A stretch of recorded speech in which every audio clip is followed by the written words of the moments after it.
Have you ever looked in the mirror, traced the lines around your eyes or the thinning texture of your skin, and wondered if there is something you are missing? Maybe you have spent a small fortune on creams, serums, and treatments, yet you still feel like your reflection is aging faster than your spirit. What if I told you that the single most powerful anti-aging ingredient might not be in a fancy bottle at the cosmetic counter, but right there in the grocery store aisle, hiding behind a massive wall of fear and misinformation? We need to talk about the soy paradox. For decades, we have been told to run away from soy, that it is dangerous, that it messes with our hormones, that it is a ticking time bomb for cancer. But here is the twist. While we have been busy avoiding it, millions of women in other parts of the world have been eating it daily, and they are experiencing significantly fewer wrinkles, stronger bones, and smoother transitions through menopause. So, is it a poison or is it the fountain of youth? Today, we are going to sit down, grab a cup of coffee or perhaps green tea, and unravel this mystery together. I want to validate how you feel right now. It is incredibly confusing to navigate health advice when the headlines change every week. One day coffee is good, the next it's bad. One day fat is the enemy, now it's sugar. And soy? Soy has been the victim of one of the biggest smear campaigns in nutrition history. But I promise you, by the end of our time together today, you are going to understand the specific biology of your skin in a way you never have before. We are going to unlock the secret of the edamame snack, and I am going to give you a clear, science-backed roadmap to rejuvenating your skin from the inside out. Before we dive into the deep science, I want to welcome you into our community. If you are looking for health advice that respects your intelligence and doesn't just treat you like a statistic, please consider subscribing. We share the kind of senior health tips that doctors often overlook in those rushed 15-minute appointments.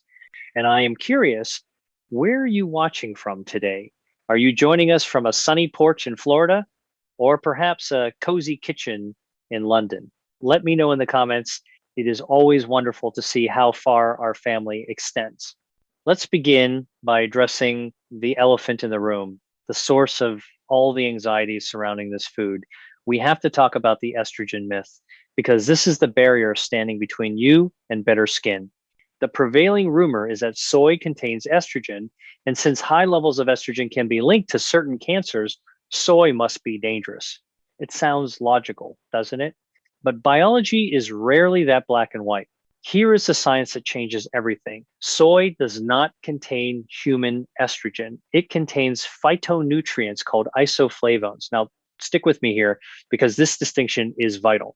These isoflavones are what scientists call selective estrogen receptor modulators, or SERMs for short. Think of your body like a giant house with many different rooms.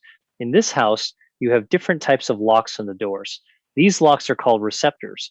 You have alpha receptors, which are mostly found in reproductive tissues like the breast and uterus, and you have beta receptors, which are abundant in your bones, your brain, and most importantly, your skin. Human estrogen is a master key. It opens all the locks, alpha and beta, but soy isoflavones are different. They are a special key that struggles to open the alpha locks, the ones we worry about regarding cancer, but they slide perfectly into the beta locks. This is the magic. A comprehensive review published in a journal, Nutrients, highlighted that isoflavones have a binding affinity for beta receptors that is significantly higher than for alpha receptors. This means they can gently stimulate the skin to repair itself without overstimulating the sensitive reproductive tissues. Imagine it like a dimmer switch rather than an on-off switch. Soy turns up the lights in the room where your skin needs help, but keeps the lights dim in the rooms where you want peace and quiet. So instead of fearing the hormone connection, we can actually harness it. Now that we have cracked the lock on how these compounds work, let's move on to what this actually looks like in the real world. We often look to blue zones or populations that live long, healthy lives for clues. And when we look at skin aging, the data from Asia is staggering. This brings us to the Asian paradox. In many Western countries, menopause is viewed as a cliff, a time when skin elasticity plummets and wrinkles set in rapidly. However, in countries like Japan, where soy is a dietary staple, the story is different. It is not just genetics, it is the menu. A landmark study published in the Journal of the American College of Nutrition, conducted a double-blind placebo-controlled trial, the gold standard of science, and found that women who supplemented with soy isoflavones for just 12 weeks showed a statistically significant improvement in skin elasticity and a reduction in fine wrinkles compared to those who took a placebo. Think about that for a moment. Just 12 weeks. Imagine your skin is like a trampoline. When we are young, the springs are tight and the bounce is high. As estrogen drops during menopause, those springs rust and snap, leaving the canvas sagging. The isoflavones in soy act like a mechanic for those springs, tightening them up just enough to bring back some of that bounce. It is not about looking 20 again. It is about having skin that feels resilient and alive. The study noted a reduction in wrinkle depth by over 10% in the soy group. That is a double-digit improvement just from food. So when you see a block of tofu, I don't want you to see a bland white brick. I want you to see a construction crew for your collagen. Speaking of collagen, let's dig a little deeper into the structural integrity of your skin. We talk about collagen all the time, but we rarely talk about what destroys it. As we age, we produce enzymes that actually chew up our existing collagen. It's a cruel joke of nature. We make less and we destroy more. This is where soy steps in as a guardian. The specific isoflavone in soy, called genistein, is a powerhouse. It doesn't just help you make more collagen, it helps stop the destruction of the collagen you already have. A study from the International Journal of Cosmetic Science demonstrated that genistein treatment actually increases the thickness of the skin and inhibits the enzymes that break down the collagen matrix. To visualize this, imagine a beautiful, intricate tapestry. Over time, moths start eating away at the threads. Those are the enzymes. Genistein acts like a natural moth repellent. It protects the threads so the tapestry holds its shape. If you are struggling with thin, papery skin, the kind that bruises easily or feels fragile to the touch, this is particularly relevant for you. By incorporating these foods, you are essentially adding a layer of armor to your skin cells.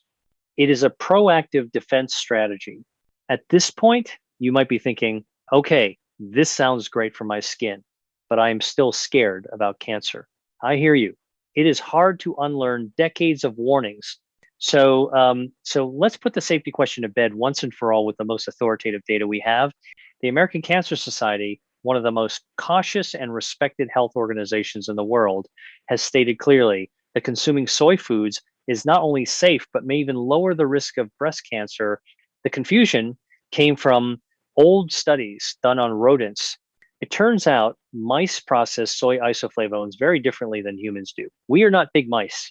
When researchers looked at human data, specifically a meta-analysis involving thousands of women published in the journal Cancer, they found that higher soy intake was associated with a reduction in breast cancer mortality and recurrence. Let that sink in. The food we were told would hurt us might actually be protecting us.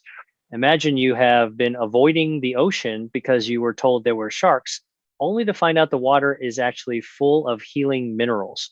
That is the reality of the soy situation. The key here, and this is crucial, is the source of the soy. The protection comes from the bean, not the isolated powders and pills that fill the supplement aisles. Nature packages these compounds with fiber, vitamins, and minerals that work in harmony. We want the whole orchestra, not just a trumpet player blasting in your ear.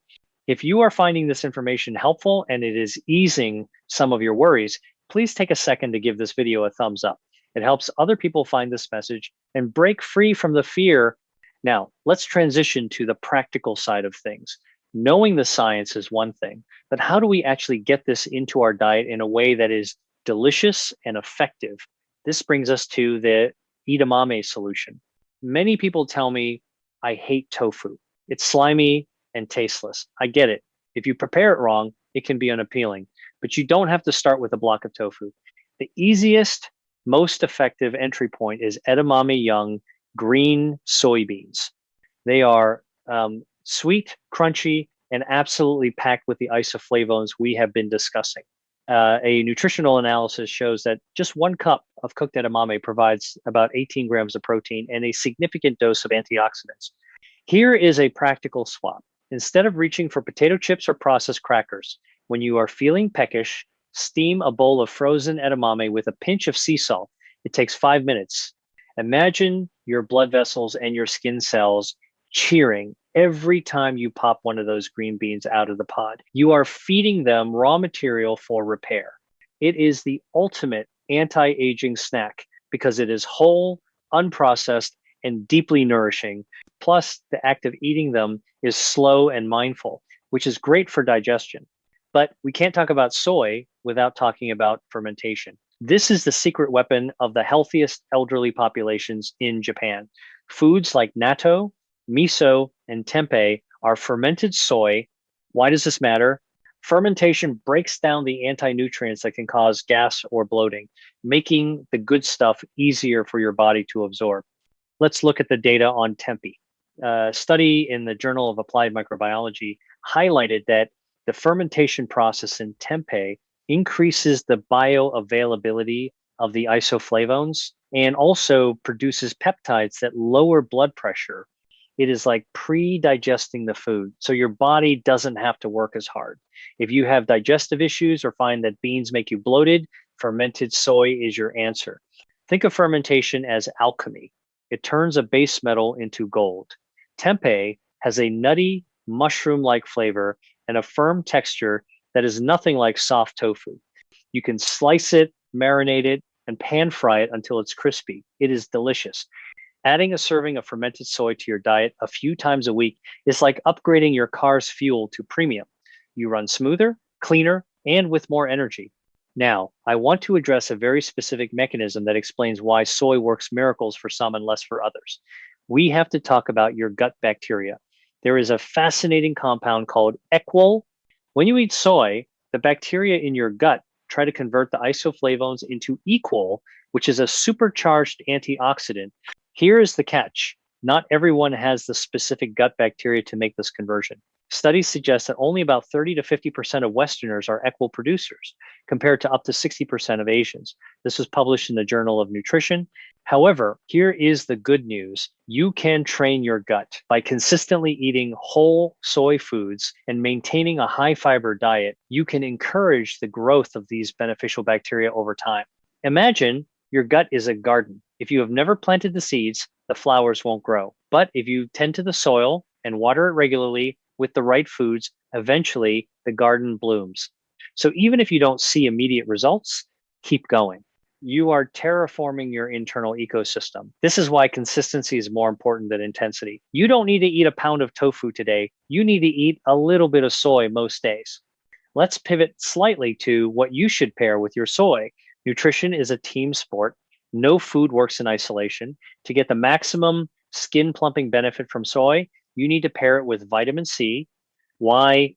Because vitamin C is the fuel for the collagen engines that the soy turns on.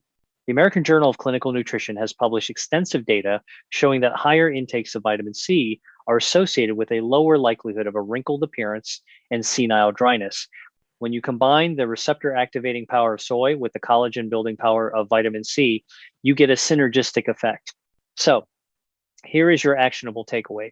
If you are having a tofu stir fry, throw in red bell peppers or broccoli.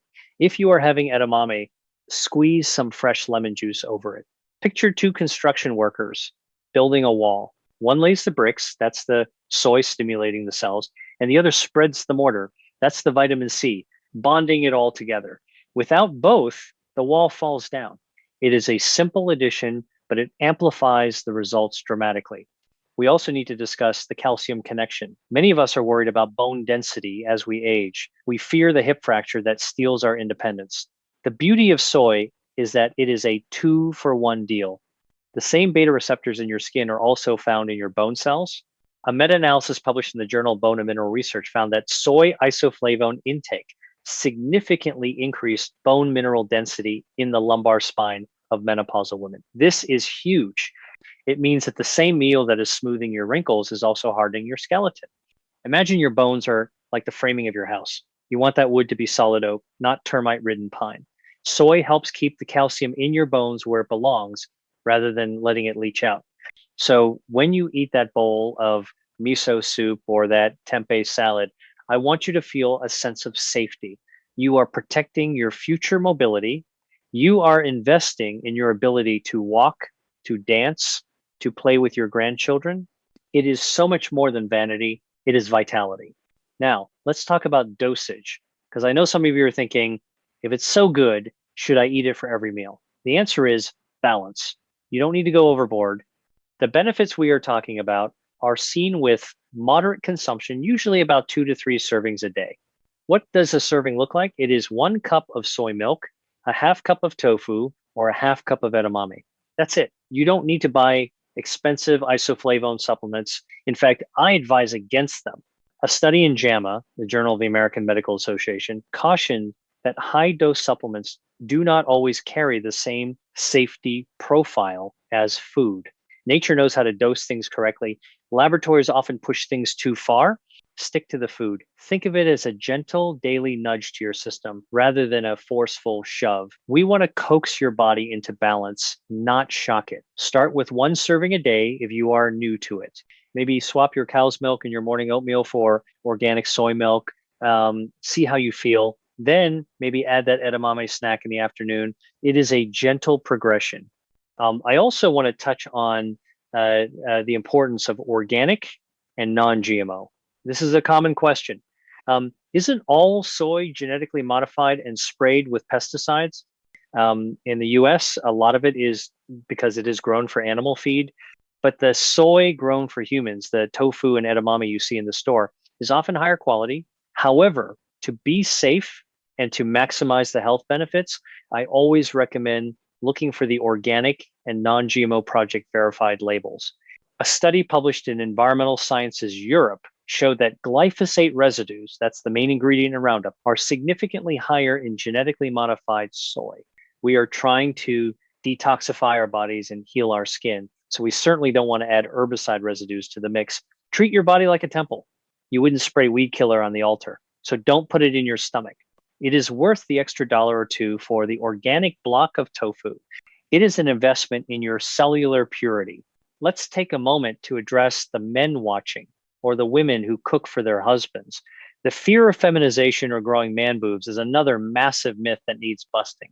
A comprehensive meta-analysis in fertility and sterility looked at dozens of studies and found absolutely no effect of soy protein or isoflavone intake on testosterone levels in men. So you don't have to cook 2 separate meals. This is heart healthy, prostate healthy food. In fact, men who eat soy have lower rates of prostate issues. You can enjoy these meals together. Picture a dinner table where the food is healing both of you, supporting your longevity as a couple. It is a beautiful shared journey. As we near the end of our list, I want to talk about the dairy swap. One of the silent skin agers is inflammation. And for many of us, as we get older, we lose the ability to digest lactose. Dairy can trigger inflammation, which shows up as puffiness, redness, and acne, even in our 60 seconds and 70 seconds. Swapping dairy milk for soy milk is an immediate upgrade for your skin clarity. Soy milk is the only plant milk that naturally matches dairy milk in protein content. A study in the Journal of Clinical and Aesthetic Dermatology linked dairy consumption to pro-inflammatory biomarkers that can exacerbate skin conditions. By switching to soy, you remove the inflammatory trigger and add the collagen boosting isoflavones. It is a double win. Imagine your skin is a calm lake. Inflammation is like throwing rocks into that lake. It creates choppy waves and muddy water. Removing inflammatory food stops the rock throwing, and adding soy helps settle the silt so the water becomes crystal clear again. Now, I know change is hard. I know that maybe you have dentures, or your appetite isn't what it used to be, or you are cooking for one and it feels like too much effort. I want to tell you that it is okay to take shortcuts.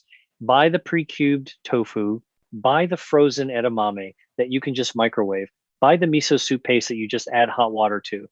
You do not have to be a gourmet chef to heal your body. You just have to be willing to try. Every bite is a signal to your DNA. You are telling your body, I love you, I am taking care of you. We are not done yet. That mindset is just as important as the nutrition. We have covered so much ground today. We have traveled from the microscopic locks and keys of your cell receptors to the blue zones of Japan. We have debunked the cancer myths with hard science from the American Cancer Society. We have learned that soy isoflavones are the specific key for the beta receptors in your skin, boosting collagen and elasticity without risking your health. We have discovered the power of the edamame snack, the magic of fermentation in tempeh and miso, and the importance of pairing soy with vitamin C for that structural support. We have also realized that this is about more than just skin deep. It is about bone density, heart health, and metabolic balance. It is about reclaiming your power from the fear mongering headlines and making choices based on evidence and biology. You have the control. That is the most important message I can give you. You are not a passenger in your aging process. You are the driver. You might have some miles on the odometer, and maybe the paint is a little chipped, but the engine can still run beautifully if you give it the right fuel. I want you to imagine yourself 3 months from now. You have been incorporating these simple soy foods into your diet. You look in the mirror, and maybe the lines are a little softer. Maybe your skin has a glow it hasn't had in years. But more importantly, you feel stronger. You feel empowered because you know you are feeding your body exactly what it needs to thrive. You are aging, yes, but you are aging with grace, with strength, and with science on your side. Now, I have a question for you to answer in the comments below. I want you to be honest. What is one soy based food you are willing to try this week? Is it the edamame snack? Is it splashing some soy milk in your coffee? Or maybe being brave and trying a tempeh stir fry? Tell me your plan. When you write it down, you are more likely to do it.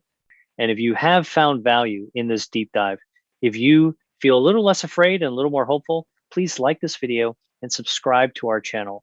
Do it because your health is worth fighting for. Do it because you deserve to know the truth about your body. Remember, getting older is a privilege, but feeling old is optional. Let's choose to feel vibrant. Until next time, take care of your skin, take care of your spirit, and keep nourishing that beautiful body of yours. I'll see you soon.